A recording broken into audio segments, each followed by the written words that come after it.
Yeah, what? 4 kids under the age of 5. That's not good word either. No. Yeah. Yeah. Pretty busy. Oh, yeah. We move ahead. We good? And for those who don't know, Marshall is a member of Not the fun, family. they land up.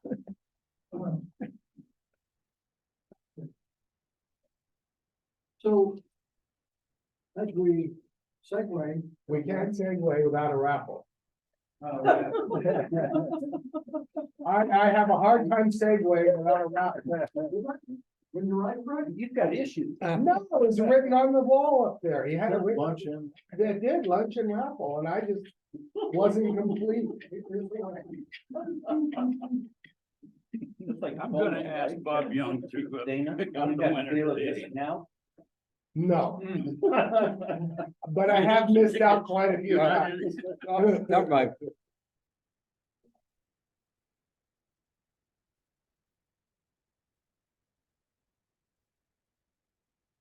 Ticket number is 04220.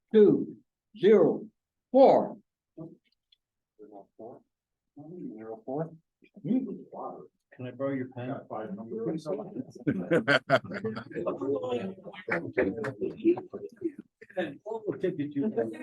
Well done. Second time winning.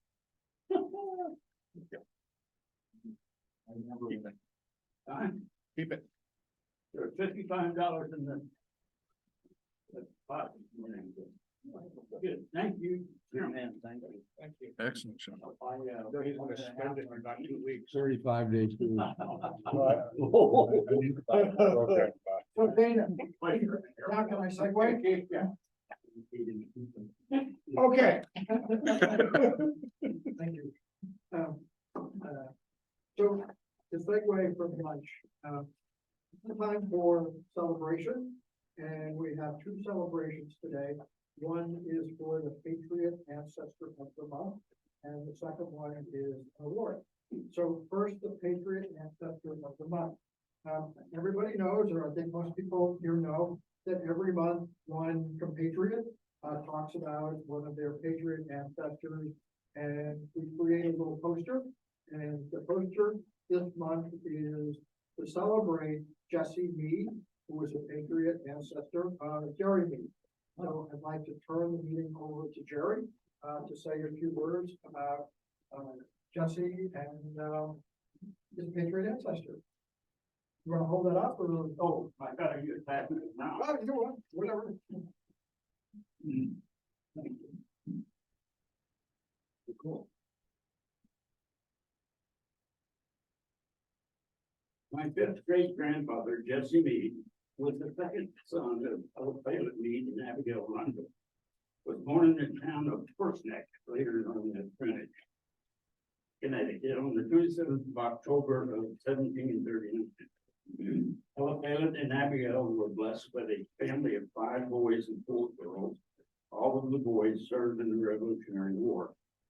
Jesse started his career at the age of 17 when he was told to march to the British for Fort William Henry as part of the Connecticut militia during the French Indian War. By the time the company left, it was too late to save any of those massacres in what was called the Battle of Fort William Henry. Between March of 1759 and 1763, Jesse was called out several times with this company of militia to conduct operations in the French Indian War. Even though Jesse seemed to be out with militia a fair amount of time, he did marry in 1760 to Mrs. Rachel Knapp of Greenwich.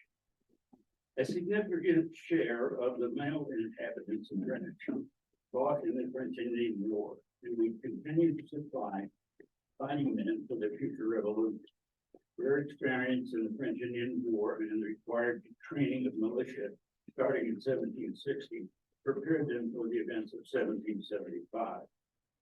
3 days after the Battle of Lexington, Governor Turnbull of Connecticut ordered a volunteer force to be sent to assist in the defense of New York. Jesse and the 9th Regiment of Militia, now 36, married with just 6 privates in this company who entered the call. In August of 1776, Jesse's company was again sent to New York.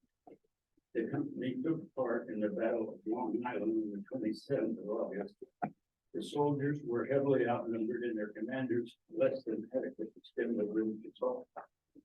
They evacuated along the island in a fog and dark night back to New York City. Jesse was one of the last regiments, to leave New York City. General Putnam, with 4,000 men, was left to the rear guard, Jesse among them. The main army under General Fortune into the position on Harlem Heights. When Washington heard this battle that the British had landed in New York on September 19th, he ordered Putnam to evacuate the city and join him on Harlem Heights. Putnam was ignorant of the route leading from the city, and his aide, Aaron Burr, offered to guide the troops. He got lost.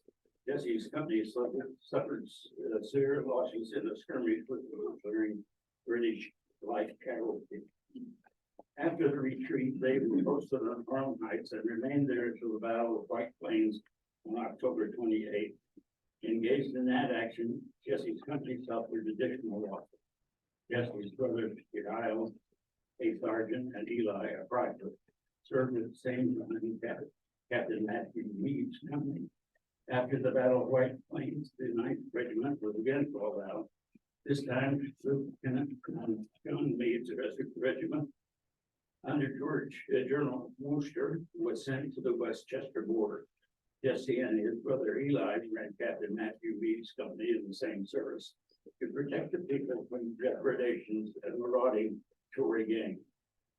Because Greenwich lay so close to the sea, it was prone to attacks from boats. British sympathizers and British naval boats began raiding the countryside. After the British had occupied New York, lawless men called cowboys arose, who were much worse than the Tories. They plundered the coast along Long Island Sound. They committed their assaults on both the enemy and patriots. Old grudges from before the war were now satisfied with the relentless vigor, and the Americans suffered the most. They would shoot down anyone or citizens. Those of the Committee of Safety were constantly watched and hounded. Captain Sylvanus Meade, a cousin to Jesse and a member of the Committee of Safety, was shot and killed by one of those marauding parties in early 1780. Later, Sylvanus' father, Benjamin, and uncle Jesse, had his farm raided by Tories and British soldiers. The father and two of the older girls barricaded themselves in the house, while the gang collected his livestock and began to drive them off. Benjamin's youngest son, only 12 at the time, attempted to get the livestock to safety and was fired upon by the gang. He finally surrendered, only to be shot and killed. The winter of 1779 through 80 was one of the most severe on record. Long Island Sound was completely frozen over. Greenwich's residents' cattle were commandeered and herded onto the island and driven down to New York City for British expedition. So when Jesse was not on active duty in the military, he and his family was in a constant state of alarm. The residents of Greenwich spent most of their time protecting their home and family. Finally, in 1783, the nation in Connecticut celebrated the Treaty of Paris, which ended the war. Jesse and his wife Rachel had 8 children, 6 before the war, 2 during the war. His son Jesse Jr. is the line that connects my family to them. When and where he died remains a mystery. He remained private throughout the war, though no record exists of his personal experiences. He must have seen much bloodshed and death. His contribution to the revolution, while not unusual for the time, seems heroic to those of us who have never seen war on our own soil. Thank you.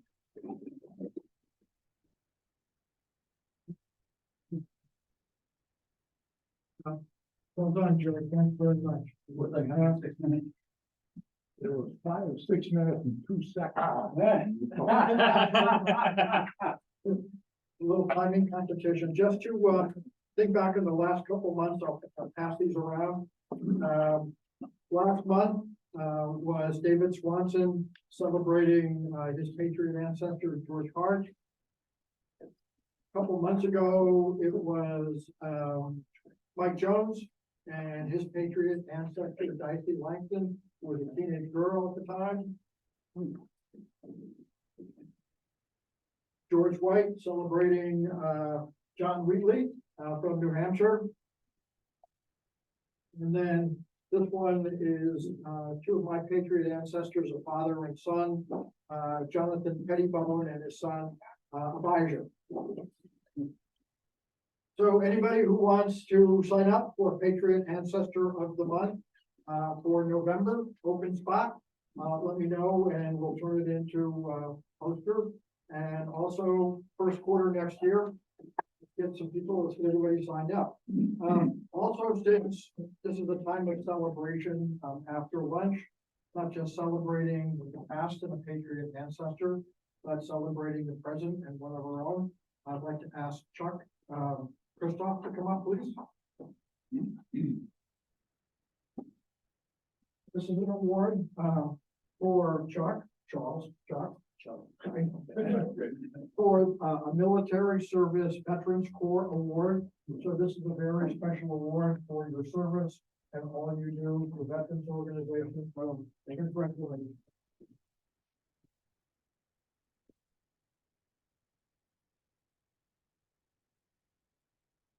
I want pictures.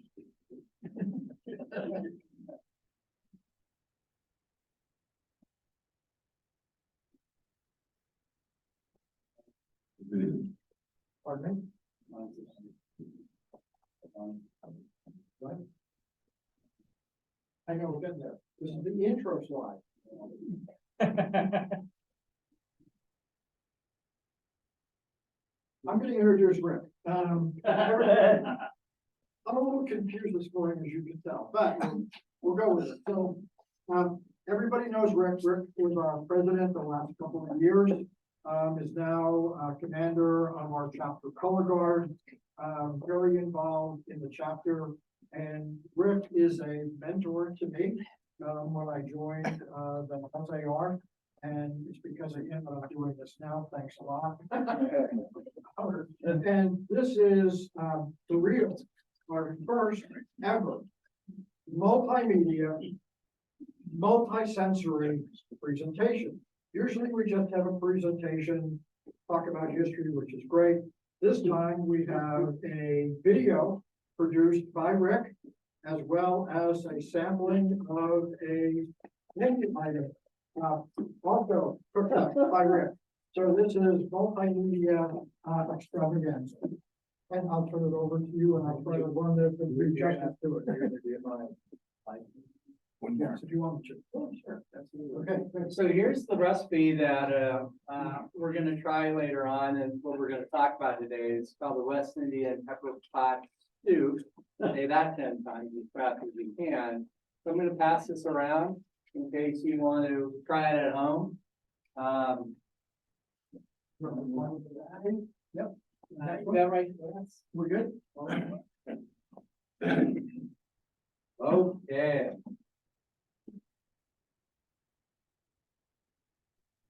So today we're going to explore this popular soup, and this was a really popular soup of the 18th century. And there's a connection to Alexander Hamilton. Okay.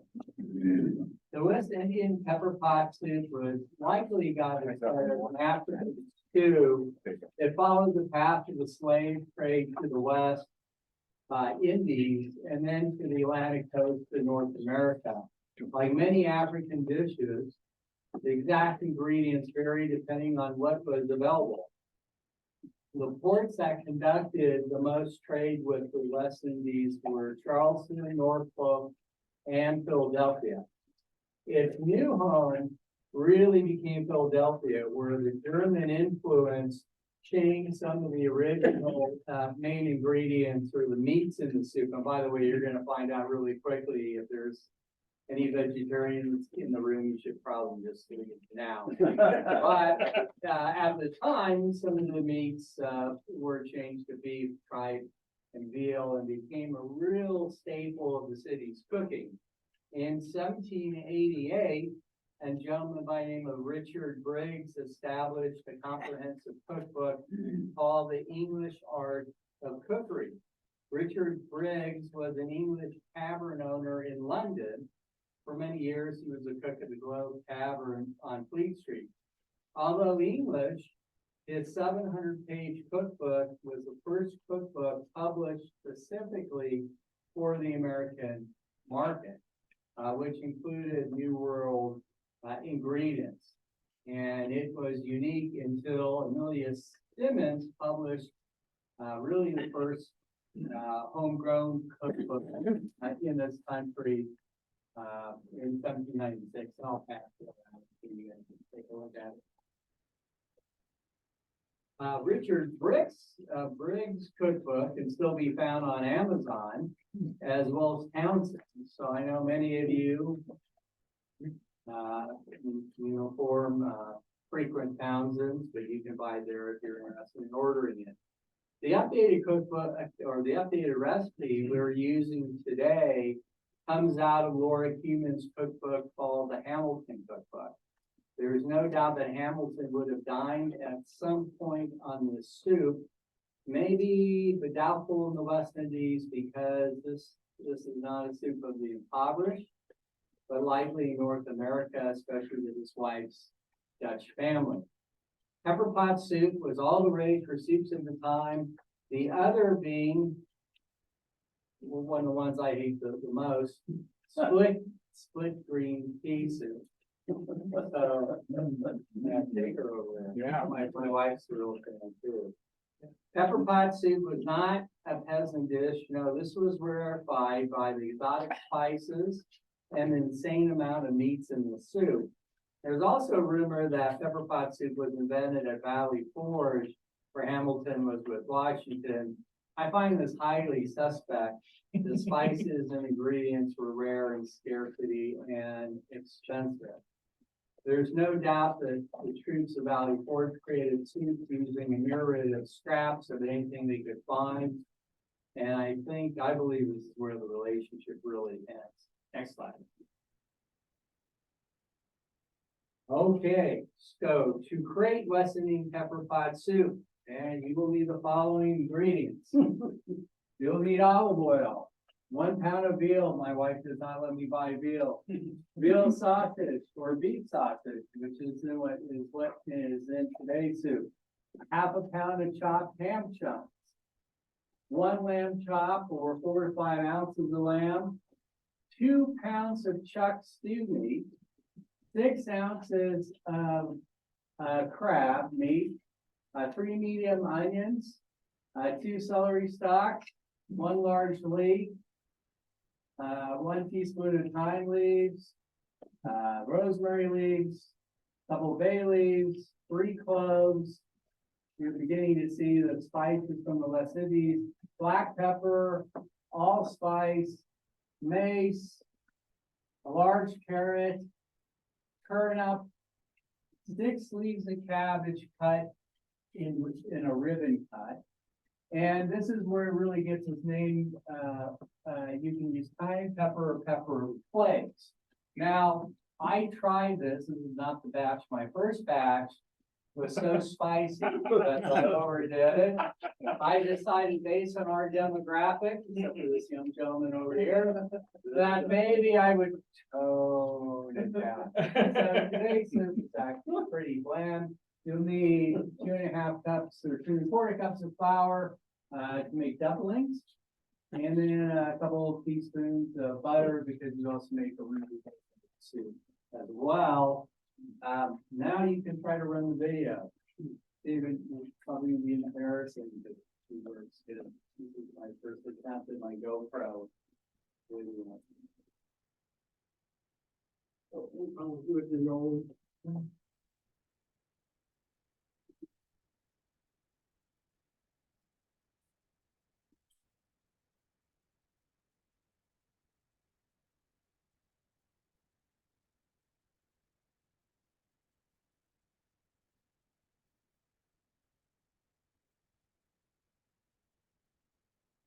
Back up.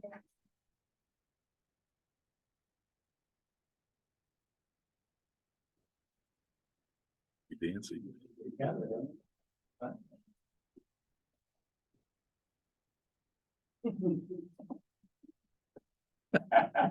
Get that out. David.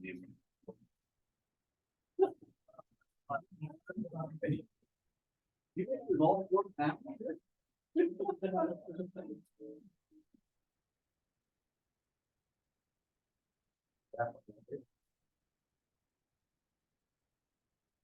Get wine in there.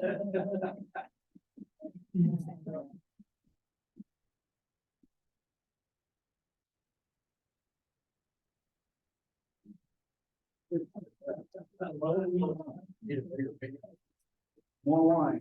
I think you should start Is that for the recipe?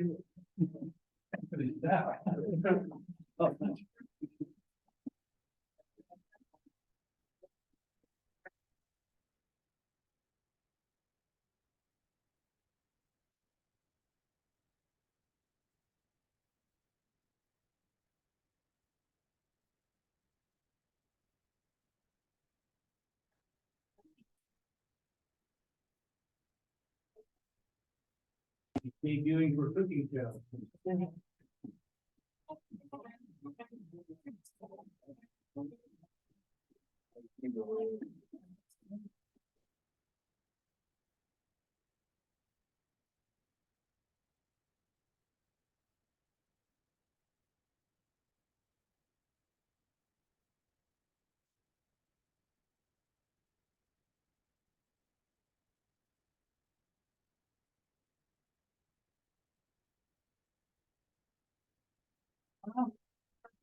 Magic.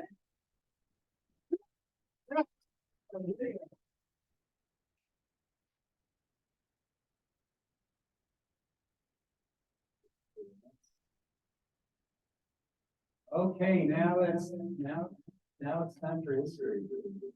Oh, wait a minute. I'm so sorry. Okay. Okay. So this presentation is not a biography on Hamilton, but more so a presentation on food and dining in the 18th century with Hamilton at times to present.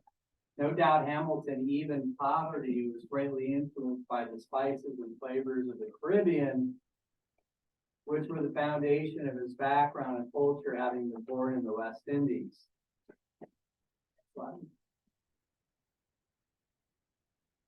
The early years were really simply not that great for Hamilton. Hamilton's mother, Rachel Fawcett, married James Hamilton on St. Kitts. She was in her early 20s. He was an older, in his 30-something Scotsman. Alexander was born in 1755, and his actually older brother was born a couple of years earlier in 1753.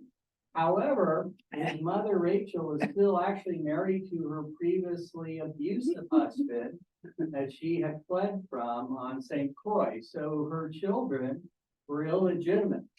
In fact, John Adams said of Hamilton, he is a bastard brat of a Scotch peddler. And by the way, John Adams seems to be kind of a very negative person in this post about other people. But anyway, when Alexander was 10 years old, his father abandoned the family and Hamilton never saw his father again. Although it's rumored that they corresponded and there may have been some money exchanged.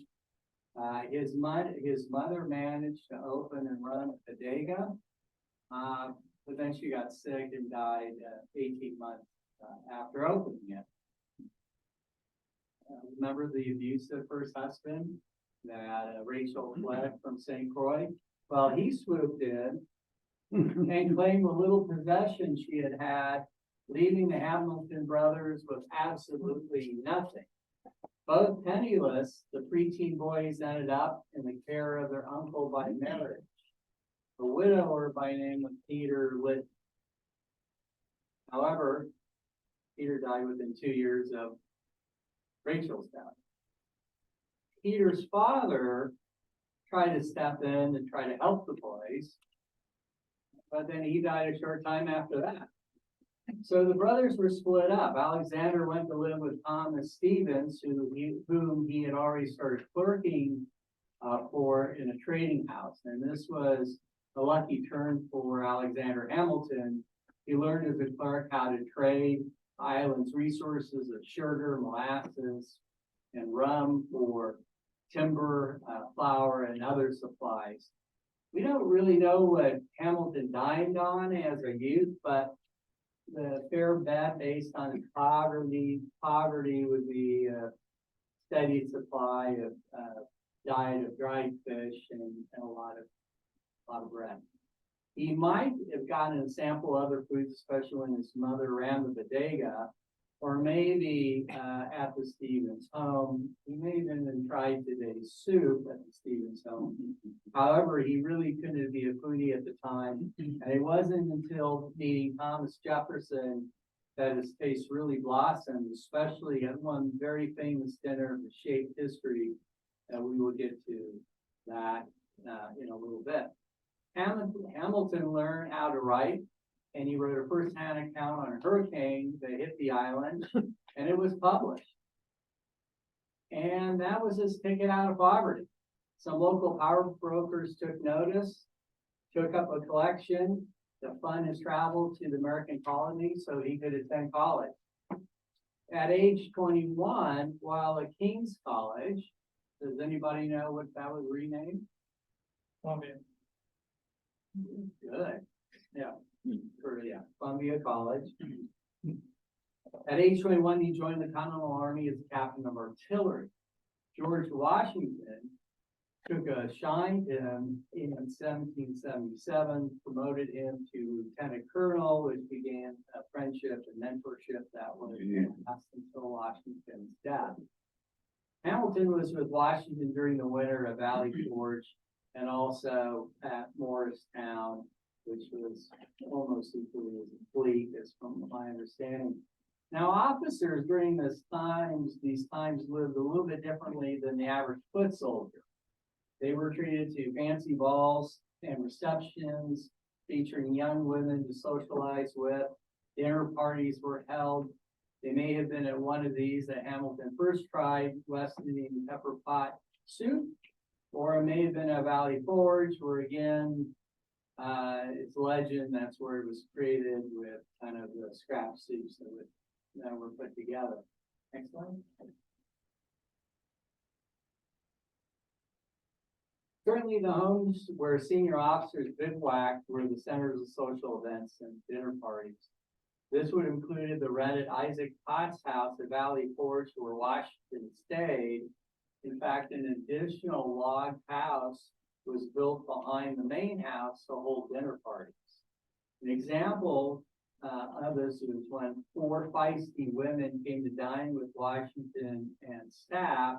The likely included Hamilton at the Isaac Potts house. These 4 women made the trip to convince Washington to release their husbands from banishment in Virginia and being imprisoned for being loyalists. Their names were Elizabeth Drinker, Susanna Jones, Phoebe Pendleton Pemberton, and Mary Pleasance. A quote from Elizabeth Drinker about the meeting and dinner was, "When Washington did come in, he discoursed with us freely, and not as long as we had wished, because then dinner was served. I found the meal to be elegant, but soon over." So it's reported that the dinner included, first course was marinated roast chicken with a savory veal pie. I love veal. I'm so angry at my wife. Planked shad surrounded by parsnips. Side dishes were pickled cabbage and cucumber as well as carrots. And then the second course was fried with baked apples and crust, potato pie, carrot pudding, along with nuts and watercress salad. The ladies' charm must have worked on Washington because 4 days later, their husbands were released from prison and being banished. Hamilton met his future wife, Elizabeth Schuler, when she came to live with her aunt and uncle, who happened to be Washington's physician. within a few months, they decided to marry. Elizabeth came from a large, well-to-do family with strong Dutch roots, which again may have exposed Hamilton to our soup today, coming from the West Dutch Indies and being extremely popular at dinner parties in Philadelphia as well. Next slide. A meal that changed history. So kind of moving forward in time, on June 20th, 1790, Jefferson hosted dinner for Hamilton and James Madison. At the dinner, the three men forged a compromise for locating the capital in the south on the Potomac River, now Washington, D.C. With Hamilton's support, Madison rallied support from Virginia for Hamilton's plan to have the federal government assume state debts to establish a strong federal monetary policy. One author of the account of this dinner described Hamilton's reaction to Jefferson's fare as enthralled, and Hamilton positively exulted as if his assumption bill had just passed by a huge vote. So dinner was a salad with wine jelly made with boiled calf's hooves. I did not know this, by the way. That's the rooster. A capon was served, which is, did you know it's a castrated rooster?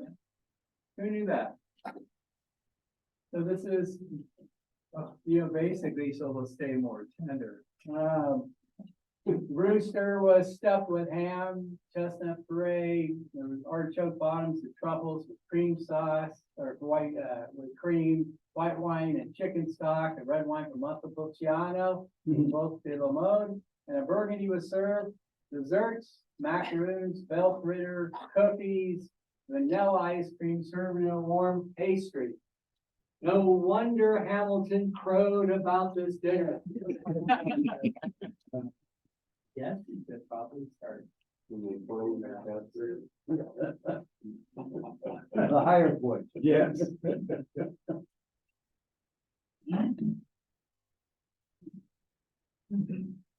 So, Mark's secret today is going to be my, sous chef. Server. Sous chef sounds better. Sous chef. Demoted. But I need you actually to change the next slide too. Go backwards. Okay, so moving ahead roughly 30 days, on July 10th, 1790, George Washington hosted a dinner at the Morris Jumel Mansion in New York for members of his new administration. There were 18 guests, including Hamilton, who would be the Secretary of the Treasury. Beer and cider were drunk. A merry time was had, and Jefferson went on and mansplained in great detail that he enjoyed the still variety of champagne over sparkling champagne. So this dinner, Okay.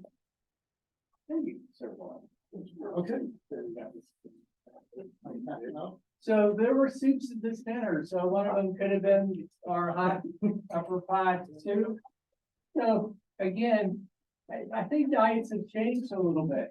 They had broiled pork, they had goose, they had roast beef, they had fish, they had mutton chops, they had hominy, they had cabbage potatoes, they had fried tripe.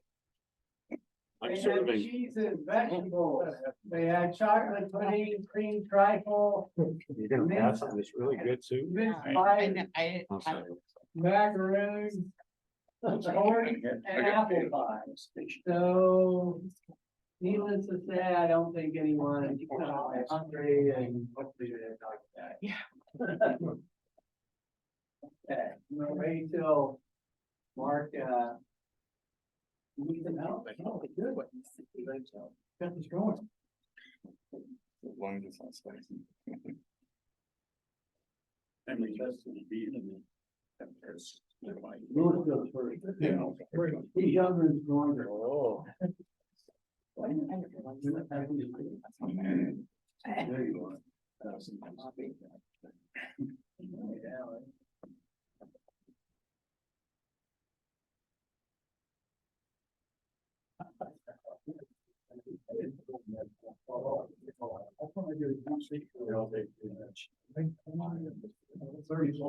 gonna say.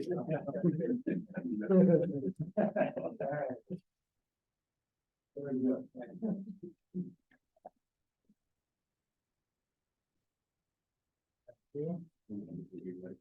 Thank you. Rick, is there some multifunction, to go with this? Yeah, I thought about it. Red or white?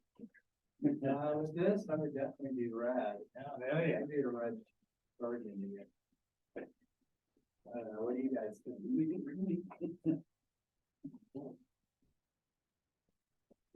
You interested? Right. Yes, we'll look at it first. Who else needs soup? I'll try some. I tend to drool. Anybody else want a napkin? David, I'll probably need it. Bib. Sleep. Thank you, sir. What you got? It's actually not spicy. Thank you. Or I haven't gotten there yet.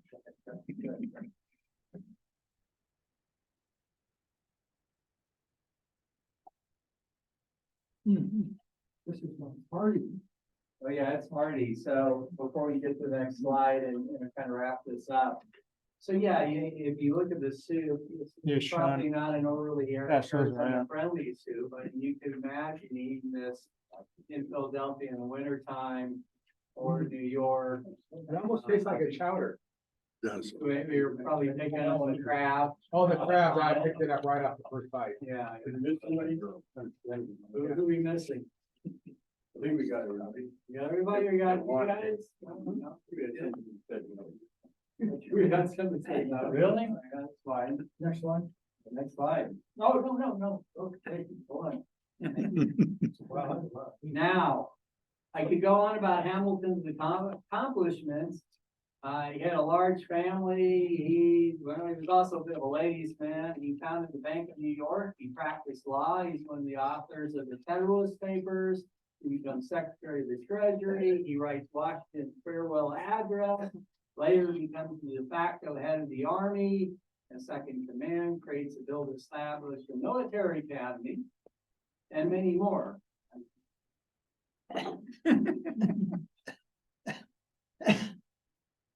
Which military academy? I'm assuming you must. The But Hamilton was known, he didn't hold his liquor well. He would get drunk easily. In fact, Alexander Hamilton, who am I gonna quote? Referred to by John Adams as an insolent coxcomb, who on the rare occasion that he drank something other than coffee, became silly and vapory. I don't even know what that means. It was in 1804, at the age of 49, that Hamilton ran his mouth off about Aaron Burr, likely under the influence at a dinner party with a number of personal insults which Aaron Burr heard about, and then challenged him to a duel, and well, we all know how that ended. So there you have it. Hamilton's connection to the West Indies, West Indian pepper pot soup, and the soup's connection to Alexander Hamilton. Is there a moral of the story? Yeah, I guess watch your manners at a dinner party and don't get too drunk that you say things you'll regret. So with that said, I'd like to kind of do a roundtable and see what you think about the soup and the food, if food tastes have changed, about the number of courses that you saw at dinner parties, the amount of meat in the soup. What do you think about that? Why do you think they use so much meat in soups? It lacks meal. Yeah, that's it. Yes, it does, yeah. I thought about trying to sneak it in, but I have a question about P's and Q's. yes. What does that mean? Okay, so that's great trivia. So what it means is there's an English term. When you go into an English pub and you order ale or beer, you order it by pints or quarts. And when you say mind your P's and Q's, is a reference of, yeah, don't get too drunk. Okay. Yeah, unreal. All right, correct? Yeah. All right. I just read it and I just wanted to follow up some trivia there. Pretty good. What are the comments? What do you guys honestly think of the soup? I'll tell you what. I'll tell you what, it's hearty. Yes. And if it's cold out, we'll eat it. For a few people in here, the fish taste was a little extreme, but I lived in Japan for 15 years, so it was cool. Right. Yeah, so it was good. And if you're really hungry, it's probably the best tasting thing you ate. Wow. Yeah. Praise. Yeah. Well, so my take on it was, again, the first time I cooked it, it was too spicy. I put on too much cayenne pepper in it. And, you know, I could taste the West Indies spices. I felt it was a little, oily, fatty for my taste. But then putting it in context at the time, I pretty much guarantee it will be. Right, so, you know, I think because of the high fat content and the high, meat content and really the high carb content with the dumplings, this was a dish that kind of hits a lot of notes that people would have been after. I also think this was not a soup that the average person ate. I think the ingredients were meant to kind of impress, because it's got crab, it's got veal, it's got beef, it's got ham, it's got something else. And I think that was kind of part of it too. So that's it. I have a question, yes, comment. One thing that struck me is that soup is delicious.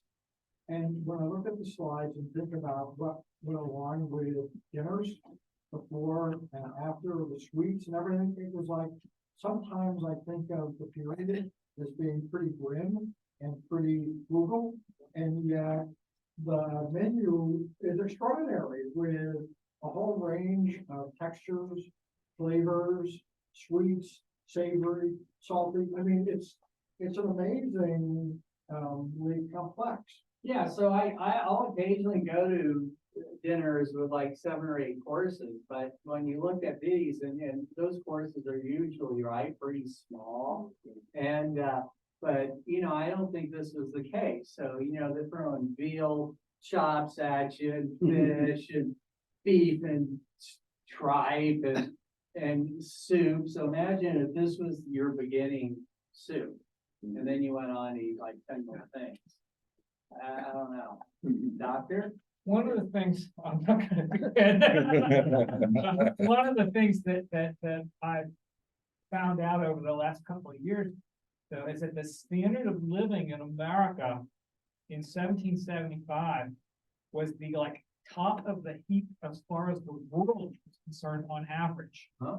You know, it started out, in 1607, Jamestown had all of its hardship, the Pilgrims had their hard winter and everything. After 150 years, with the fact that people here in general were able to own their own land and farm it, they were better off than people anywhere. I'm not saying, they were not living like English lords, but in terms of, if you look at the average guy, farming here, or the average guy, a merchant, or a guy that's, a mariner or whatever, they generally live better than their counterparts in Europe or Asia or anywhere else. They were amazingly among the lightest taxed people in the world at the time. Paid about 1.5% compared to, their English cousin might be 7 or 8, and places in Asia through the roof. So, yeah, so, this probably was not something that everybody ate, certainly not every day. But there were probably a fair number of people that probably could afford it. And the other thing too, I think is the spices, the cost of spices. Exactly, And- expensive. And since the West Indies is much closer to North America than England, maybe spices were cheaper. But, I still think that, they were really cheap. So I don't know, it was interesting, and, I think it's just an interesting comparison to, a really popular dish at the time compared to what we might eat today. If I went out to a restaurant and saw this on a menu, and read the ingredients, I'd be like, no, it seems wrong. Any other questions? Would you drink a red or white? I would drink red. Even though you got fish Well, you only have crab in it, and crab. but you've got that heavy, you got the chuck in there, right? You got 2 pounds of chuck, The crab taste is pretty strong. and you got lamb, it was, and it was good crab, by the way, so I don't think I cheaped out on it. That was the most expensive part of the dish. What do you estimate the total cost of it? Probably. It goes on with that. Crab alone. And then lamb and, You just fed 20 people on that, it's pretty good. well, it is, yeah, it goes a long way. So if anybody wants seconds, go for it, because like I said, I don't want to eat a big bowl of it tonight. Afraid of what might happen. All right, so that's it. Yeah. Also around the applause for our server. Yeah. Then don't go that far.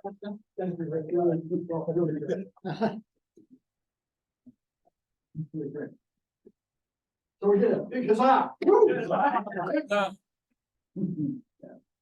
Okay, a couple of announcements and then some committee reports. Holiday party. Holiday party's coming up December 6th. Maggiano's, 7 to 10. Great food, incredible menu. We had a good sign up sheet last time. I think Jerry, 14, 15 signed up. Let's keep it going. If you need any more information, happy to provide it. Otherwise, sign up, get it going. Here's an idea. Every slide's gonna have a new idea on it, right? This slide, new idea. Costumes are encouraged. Outfits are encouraged. So maybe we have some prizes. Best colonial military outfit, best couples outfit, best minuet dance in costume. Yeah. And, no, I'm serious. And then, best mountain man look, I know that Bill Barron usually wears a mountain man outfit, so, we'll have like, just some, fun, awards if we wanna do a little fashion show with for everybody, so. We'll try that. Tea parties to get with the Daughters of the American Revolution. It's coming up right around the corner, December 9th, right after the holiday party. It's going to be at the Millennium, which is the corner of Scottsdale Road and McCormick Ranch. It's a luncheon meeting. It's open to the public. They're going to be advertising it. So it's a pretty big turnout. I have printed out 5 copies of the screenplay for the skit. It's a short skit. Here's what we need. We need a Sam Adams, a Paul Revere, a John Hancock, a Francis Roth, a merchant, and then a bunch of Indians and men to throw the tea over the ship. So we got to have at least 4 or 5 people who are willing to take on a role. So far off the top of my head, Jerry's volunteered. And me. Stan, of course, I have to. Stan's gonna be there. No, I want to. Stan's gonna be there because the color guard's going to post and retrieve the colors at the event. So those of us, the color guard, if we're gonna be in the color guard, could be part of skit. So Brad Hopkins said he was going to volunteer since he would be there as, part of the color guard. Richard, I got an email from you saying you wanted a non-speaking part. I wanna know about the acting part Yes. and the memorization of the script part, i.e. the difficulty. Well, maybe we'll figure out how to have little cheater cards so we can read, they're small little, the script is only 6 pages long, so it's really, a 15-minute short skit. So I'd like to actually, last 2 times we did this, we just sort of let it float away. We really need to get, commitments to see who can do it. As long as we get the commitments that can do it, we can set up some Zoom rehearsals. Don't have to get together to rehearse, but at least so we can go over it and do it with the DAR. So, show of hands, who's in? I'll probably do it. All right. Calendar. Okay, Paul, you're in. Jeff, you're in. Sean, you're in. Richard, you're in. Louis, you'll have Jerry, to get a Denise, haircut. Dan, you. Who else? Louis doesn't need a Oh, haircut. yeah, look at you. Oh, they're gonna- I know you're going out of town, Rick, so I'm not gonna bother. Anybody else? Come on, guys, couple more. Going once, going twice. Do I see George White as Sam Adams? I sure do. I see.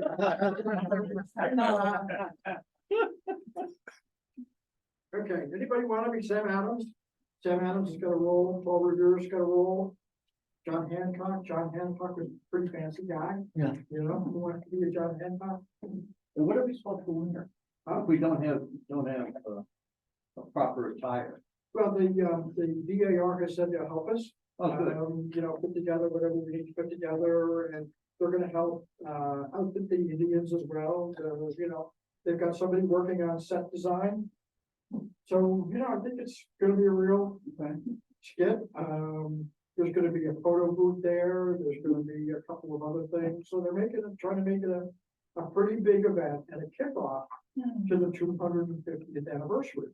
Because December is the 250th anniversary of the Boston Tea Party. Yeah. You guys may have addressed this already, but there's a program where you can mail tea to them and they'll ceremoniously dump it over and they'll send a certificate.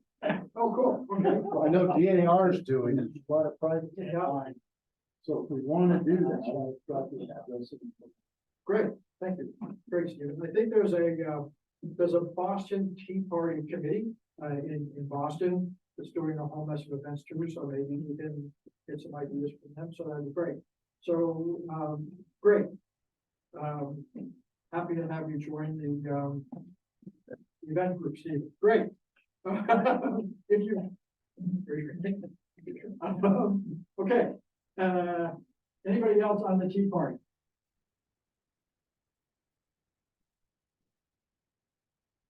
Uh, 250th, Rob Welch is in here today, but Rob has done an absolutely great job keeping track of everybody who's participating in all the 250th anniversary activities.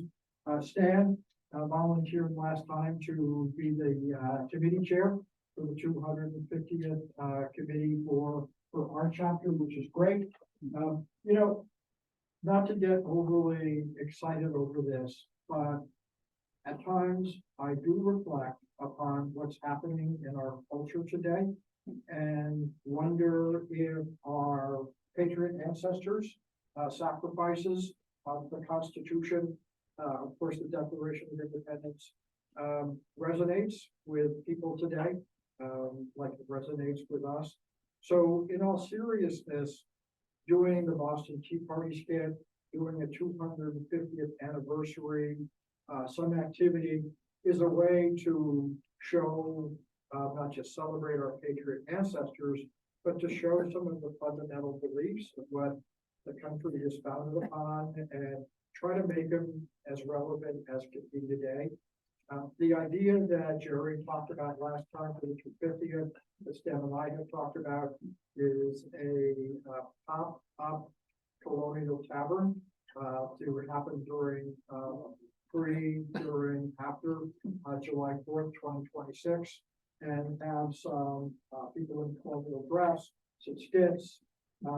Maybe we're gonna go find out the distributor of St. Adams Beer and have them sponsor us to put together some, funding and stuff to be able to, how to do this. Maybe we do some fundraisers on mugs and glasses and whatever. So, beginning thoughts on that. But see Stan or me, or send us a note if you want to participate in that and get involved in that committee. Officer nominations, we have to vote on officers for 2024, next month. And, so that's going to be one of the big agenda items. If anybody is, going to volunteer or wants to nominate someone for a committee position, that would be great. We have a couple of, nominations on the table already. Stan has, I guess, agreed to take over secretary, both Jerry. Jerry is incredibly enthusiastic about that. Because, as part of what I'm trying to do, I'm trying to do the other things, but requirements. Great, absolutely great. So that means, Stan moving to, that position opens up, vice president, position, president position as well. I nominate, Mark Seifert to continue and go on president. Second, I can't. All in favor? Yay! I'd be honored to do that if you want me to continue doing it. I'd also like to, nominate, Colonel Rob for the vice president position. Ron Welch is coming back from California next year, so that's terrific. So he should be nominated as well. We'll vote on that next month. Any other nominations now? Is there a nomination? We don't have a committee. We normally do, but I don't know. So, I thought because we have to go on it next month, I was kind of just gonna open it up for everybody to nominate people, if that's okay with everybody. Am I against the rules of order? Probably. Which is gonna get me in trouble. Well, we can do a committee. How many here feel we need a committee? You can make it committee as a whole. Yeah.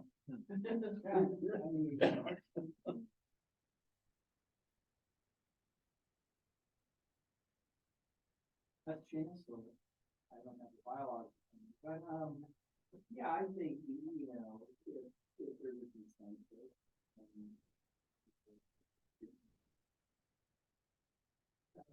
We only have a month, so should we put together a committee between now and next month, or should we just do it for open nominations so that we decide next month? All those in favor of open nominations to decide next month? So moved. Great, I mean, so carried, so voted on. Good luck. Okay, new idea, and Jeff, Jerry, and I have been talking about this a little bit over the last couple of days by email. First and foremost, I'd like to thank Jeff and Dana and Carr for all the tremendous work that's been on this year. The registrar's office, reorganizing everything, getting everything ship shape, and moving forward with all of the paperwork to get current people filling out all the appropriate forms and getting approved. That being said, I think that we want to try to expand the number of compatriots in the very cold water chapter next year.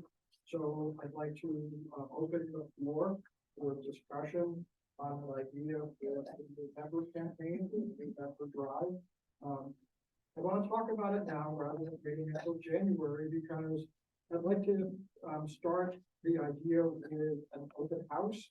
And that would be, maybe here, maybe at Horizon Park.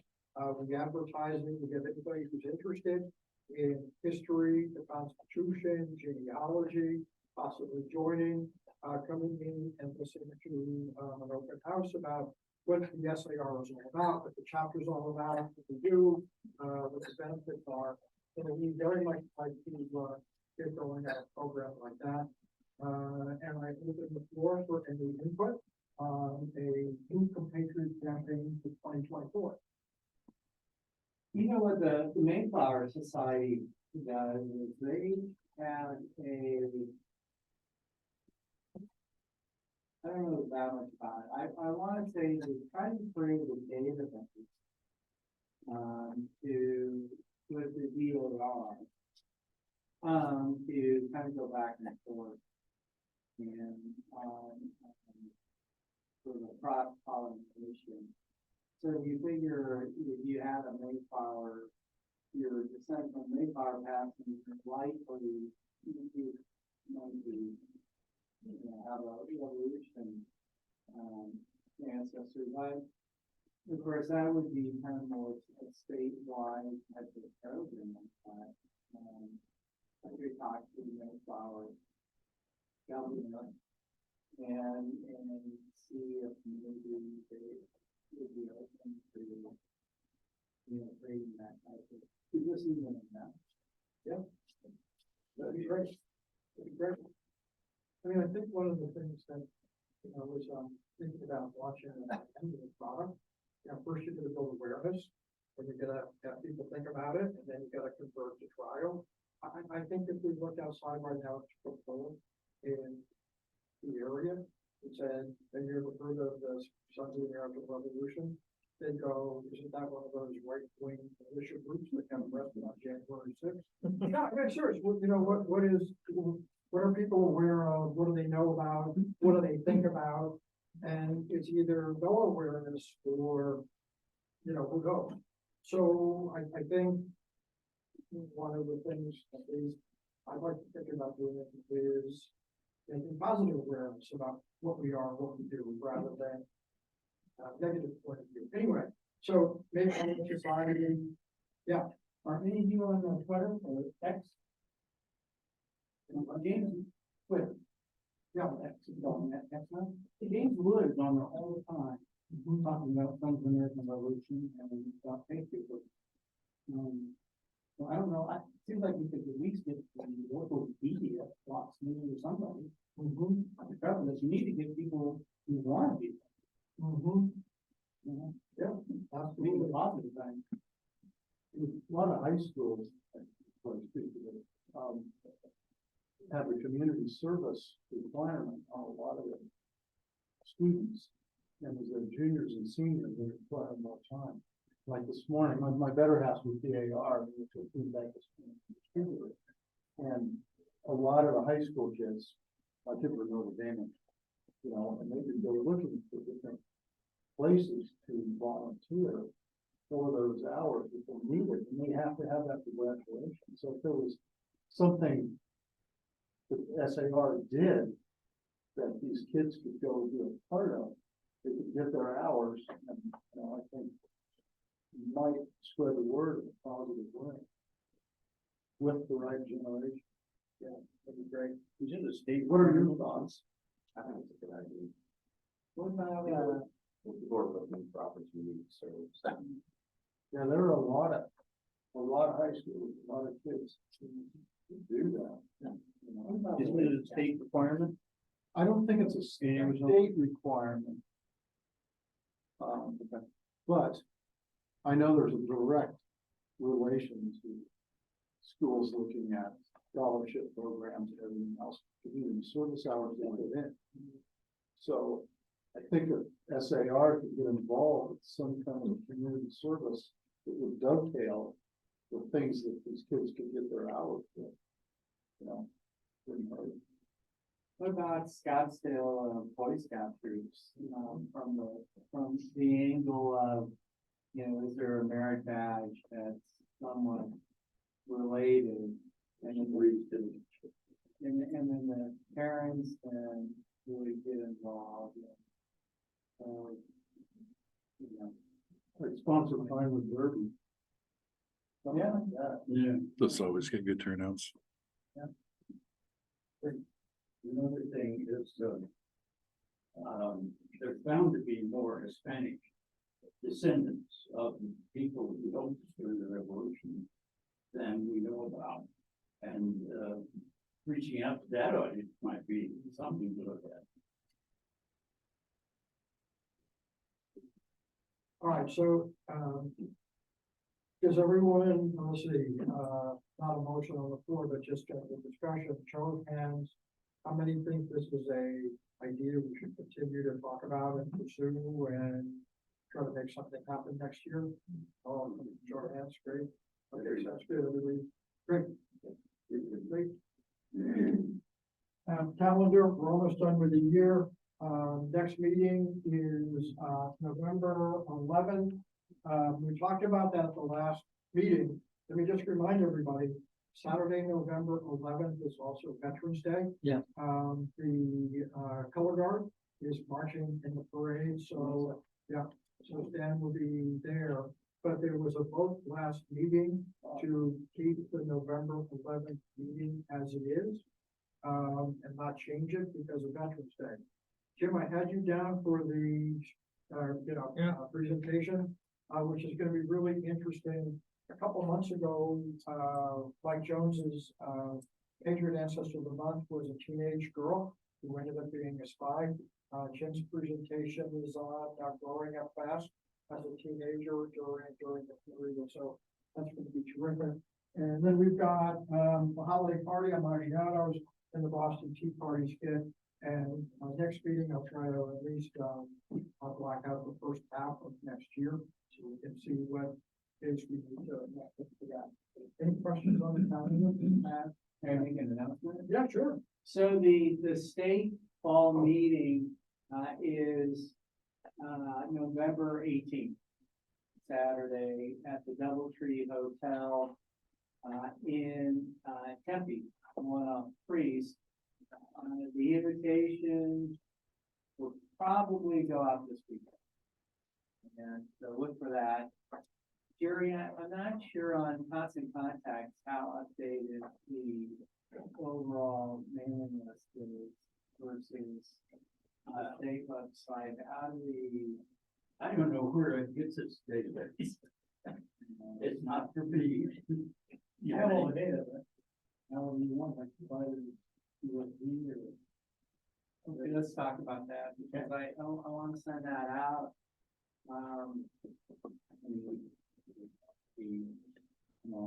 To everybody. I'll do the invitation and then if there was a way to update the mailing list for the general, for all the state members. I don't know, if we contact, I don't know what you can put that. I can give you a file, probably, and that's where you will.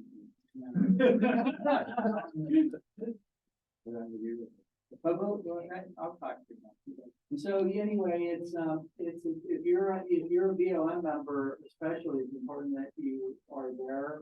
Your reports will be due up and coming. Mr. Swanson, I'd like to talk to you about something too. If we get a chance, we can put that on the telephone. But the state meetings are important and it takes a lot of work and effort to put them on, and we don't get the right amount of people there, then we lose money. And if you haven't been to one and they're kind of interesting, So I am working on getting the student that won the contest there, or came in third on the contest there, but I'm not sure what I tell the student or how kind of would they stay for part of the meeting, all of it. They can just stay for their Yeah. They're part of it, which is, I think, generally speaking, closer to the beginning. Okay. But we talked to Bob Hoover about that too, and generally we pay for their lunch with family. Okay. I'll get Another more point information along on that. that. Still working on that. Go ahead. Oh, go ahead. I will supposed to have the check and award coming to me in the mail, like whatever the fiasco. But Who will present it? Who do you think should present the award? Probably President Hoover. That's what I would think with once, you know. Yes, yeah, I think that's true. Chair should be there, but I'll, that's not my. I will make sure and get a note, probably through Jerry, but or to you or whoever, confirming once I have confirmation. Good. And the speaker is, we've had him before, Martin Shrewy, who is from Great Britain. He is a retired spy and arms dealer. And I'm just blanking out, what's the special forces of the British? SAS, Special Air Services. So, he'll be there talking about Ukraine. That should be interesting.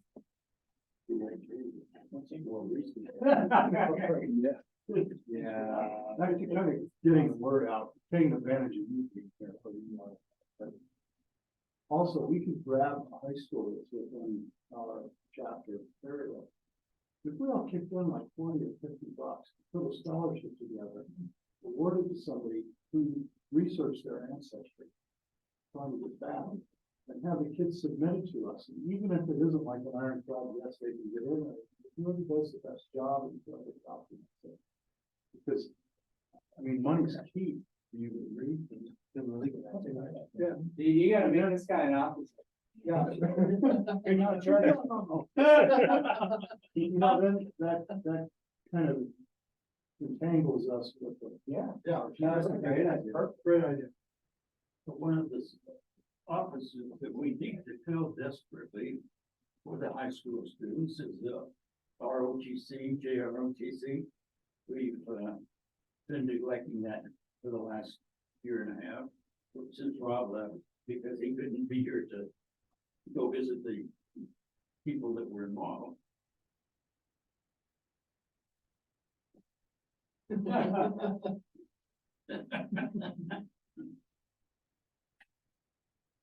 like we're in the secretary report. Okay, so we pretty well covered the sergeant both with the meeting and the one thing that I want to make clear, Lucas, so they're presenting. I was getting all sorts of weird instructions from different people and Well, it's not really my purview, but I would think generally it would be trying to remember the past. I think generally would stay present. yeah. And anyone else who was involved. You think we ought to send a request for that? Yeah.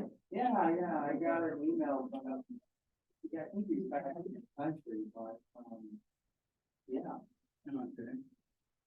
So put something together to get a. I think he's aware of it because I think he came up on a couple. Well, he's seen a lot of emails going around about where the award was, so I know he's aware of it. And Rob is, Mark has already mentioned the nominating committee for next year. We voted on that.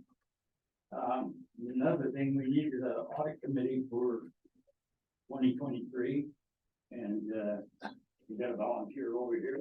You did last year. Didn't you? I did. Yeah. I did last year. I did last year. Yeah.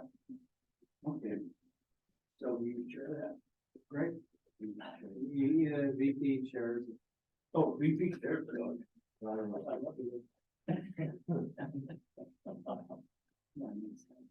I never have got a cruise out of this 40 board. What's that? I never have got a cruise out of this. You need to, I'll show you how to do that. And last fall, I had conversations with the new state secretary and other people that were trying to help, and it's certainly shown that we need to update the bylaws of the state.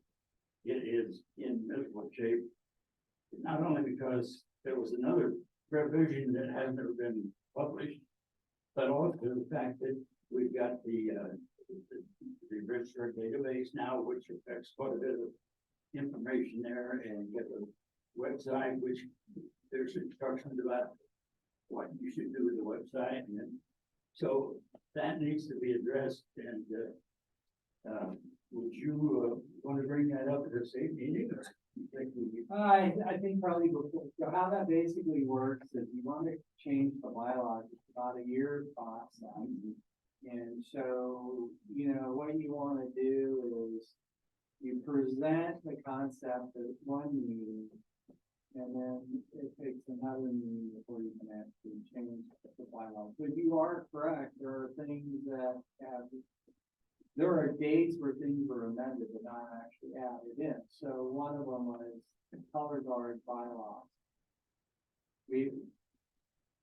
Nobody really knew we had those. And then we found them, and they were passed in 2018. And then Adam, they were proposed within 19, but yeah, I'm sure that whole thing. You commented earlier saying on, wanting to try to make the registrar database work better with the chapter secretary. And I think we need to do it through this. All I've done so far is try to use it by font. Yeah. We're currently doing the best with that. And then when everybody's left the office, you have nobody to ask. Okay, and then the next line. The really crazy curve, because of the fact that I couldn't get anybody at state to cash our checks. And you'd see it bounce up when the check came back, and then I wrote another check, and then it came back. So, hopefully, and I have now guaranteed that it has been cashed. The bill's scanned. Last month, our meeting expenses, were about $72 per, wait a minute, meeting income versus expenses. We came out $72, I had. But that's mainly because Paul donated the 50 raffle. So we may need to up our prices for our luncheon, in order to make that break even. And, thank you, Paul. Dues collection is going well. I think we're over 30% now. Good response from everybody starting out early. So that's it. And then December 1st is that much.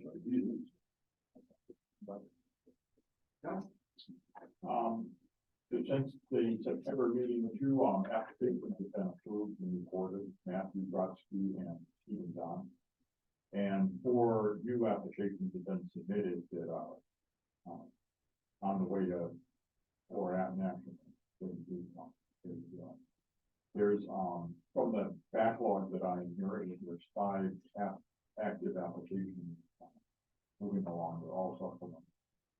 And then there's 20 applications where people have started applications, but they're still collecting information. So I'm hoping to get that, the one supplement finished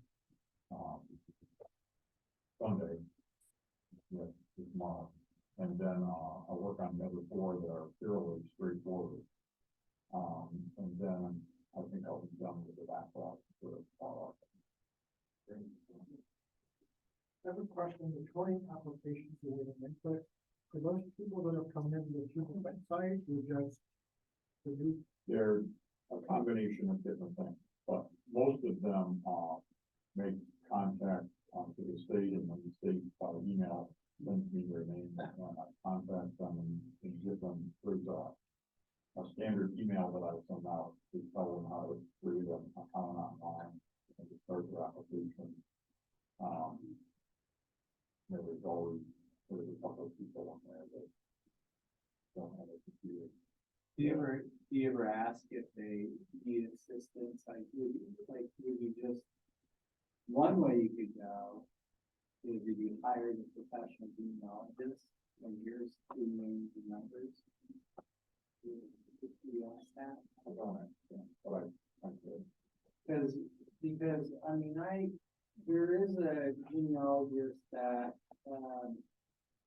the state uses to go to the meetings and stuff, like. And those meetings pretty much, Karen, and so she's one, but there were a couple of others. I mean, sometimes, money bags over there, he did it for me. I didn't have to do anything. I know, you lazy person, you. Yeah, So, How much sometimes. do they charge for doing it? So when, I've gone down this rabbit hole. yeah, everybody has that, man. But it worked out for me, not on this organization. But I did for Mayflower, and I did for the Order of the Crown and Charlemagne, and I did it for the Plant Management Society.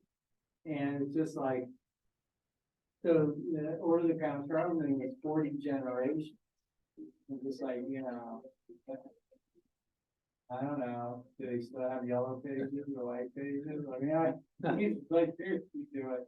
But, if you find the right genealogist and, when you throw money at the problem, you get it done. did you say it was Carol Culbertson? Karen Golden. She's good. She's a member of the DAR and the Society. Question, Jeff, would you be willing to serve another year in your position? Why was I even question that? This man. You're very good at this. I want to like Any go other, with you. any other committee reports? Not a report, just a quick note. I talked to everyone last time about the Remind app that would allow me to send text messages out. One of the quirks of it is it's very much an opt-in. And if you don't opt in, I can't get you anything. And I found out the hard way that once I sent that email out well before the meeting last time, that I had to wait a month before I could send another email out to remind anyone who didn't. So I wasn't able to do anything right away. So now I think a month has gone by, but I thought I'd better wait until I told everybody so that when you get a weird email saying you want to commit to remind, you know what it is and don't just go spam and get rid of it. Yeah. So this is my plea. This particular program is free to us. Other programs cost a lot of money, not a ton of money, but it's a monthly fee that it would start to add up. So if we can make this work, we don't need to look into other texting options. But in order for this to work, when I send out the email later today, I need everyone to say, yes, I want to join, opt me in. Otherwise, or if you don't want to join, that's your choice as well, but. Option 2 is if you could write something up in the newsletter Mhm. or for the newsletter, I can get it out in the There October. is a news- code if you want to go in yourself and download the app and put in, I just thought it would be easier. Yeah, no, I was just gonna say, just for information for everybody in the chapter, because this is a very small percentage. If you could write something up, I could put it in the October, in the November newsletter. Okay, And maybe, I don't know if you want to hold off, or I have no idea, but if you could write something, I could put it in the November newsletter. And John, our current email system that we're using right now, we can do the website or do the text messaging through it as well, so, Okay. and no limit on one way or when. the other. But the thing I have found in looking through the database, we have very few members who have given us a phone number Mhm. that we can use for texting, The nice thing about this one is that you can use email as well, so it'll, because it's an app, it'll work with either one. But Well, let's talk about it. Any other updates, Chuck, anybody? Just something that we covered briefly with the officer elections. In my mind, I can't bring it up, but the board of managers is responsible for coming up with somebody. We're supposed to elect, I believe it's representatives for next year, so we need to keep that in mind. That's another little report. From the standpoint of, I believe the secretary needs to be on the one of the representatives, right? I think the secretary was on the board of managers. Yeah, and not to represent. Not the representative, you're on the board of managers or whoever else is doing the board of That managers. was for the purpose of insurance or something. You know, we've always done, I don't think there's an absolute that you have to be. I think generally have the secretary treasurer as a board manager, as opposed to a representative. Rick already talked about the representative meeting. Do you want to say anything about the chapter color guard? We now have 4 color guard members. Rick is the color guard captain of the chapter. I'm in it, Stan's in it, Jim, Big Tom, Paul's in it. Yeah, so we've got 5 members of the chapter color guard. So I would tell you that as far as color guard, what we're gonna be trying to do as chapters is, and this is a great way to get involved, is we're gonna be putting together a couple of militia type of uniforms in theory that you can borrow that will belong to your chapter if you want to participate in an event. However, in order to get state monies, and this is in the bylaws, in order to do that, each chapter has to have a minimum of 6 color guard members. So the good news for us, really just need 1 more. And then we can apply for funding. And that goes back to the bylaws back in 2018, 2019. And, you know, moving forward. And those monies can be used not to give away to individuals, but to equip chapters. And so with that, if anyone even has an inkling of interest to try something out, I would encourage you to come talk to me or Stan, who's the state adjutant, and try it once.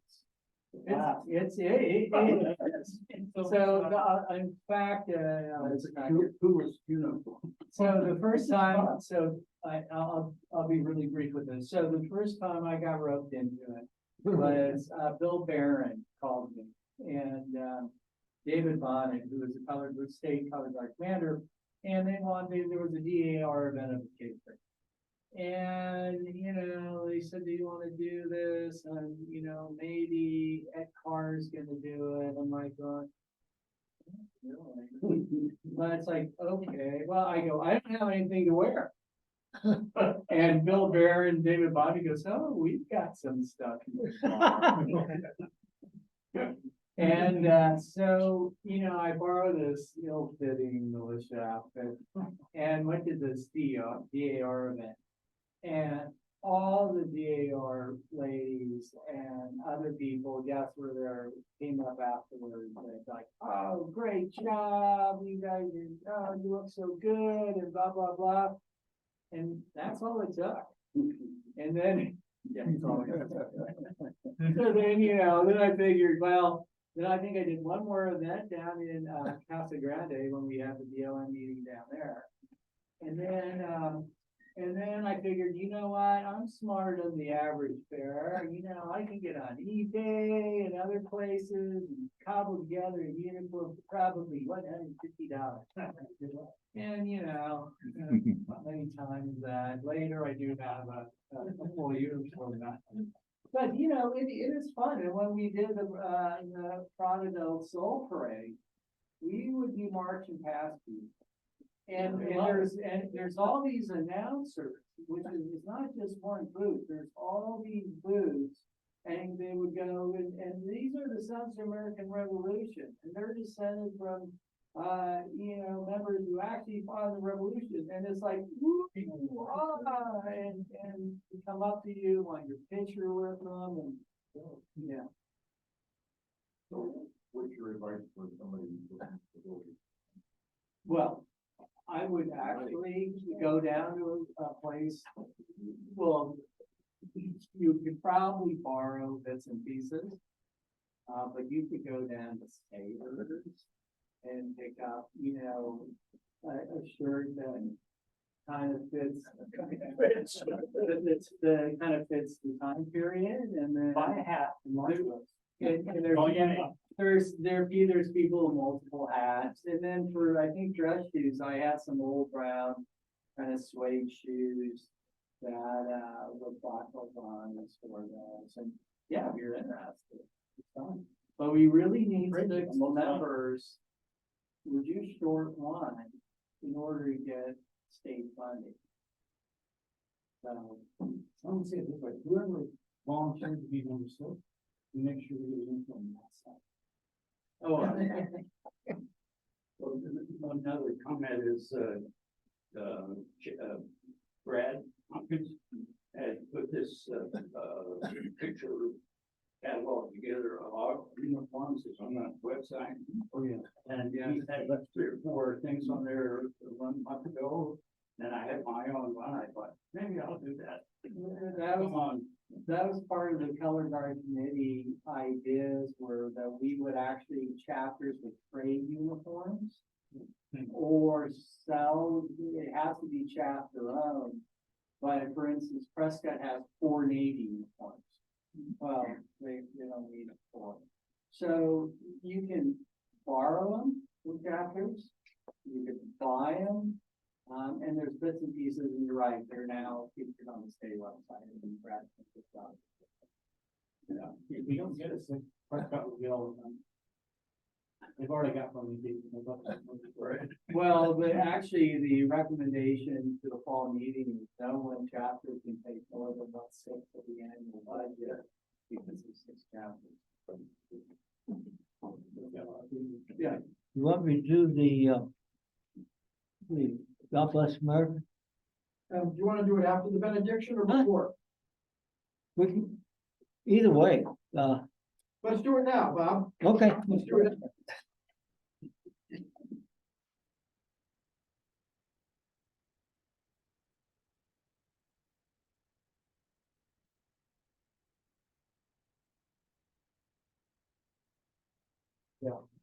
No, I haven't.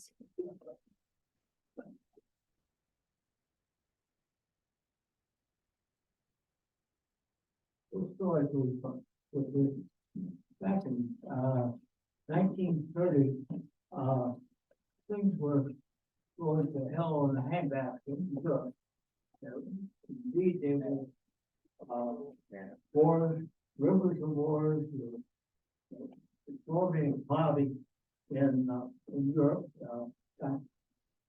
Adolf Hitler was thinking about invading Poland. So our good friend Kate Smith said, what this country needs is a new patriotic song. So he went to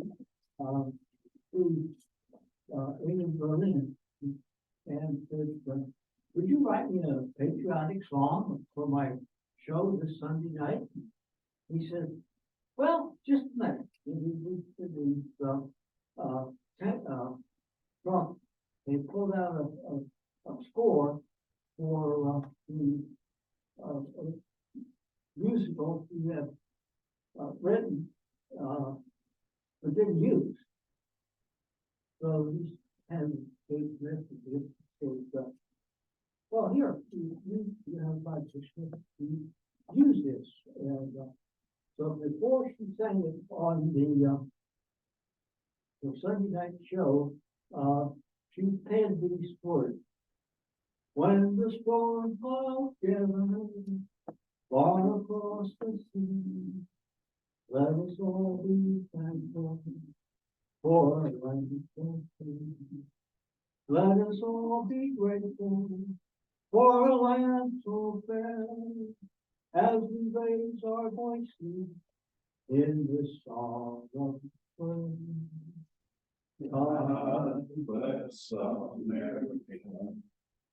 Land that I love, stand beside and guide the night with light from above, from the mountain to the rest, to the ocean, the ball.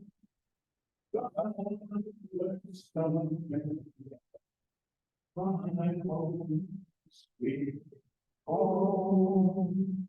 Now the sun we all.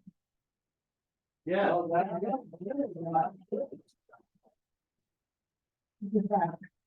Good to see you. Yep. Okay. May the blessing of God Almighty rest upon us and upon all the work done in his name. May God give us light to guide us, courage to support us, and love to unite us. Amen.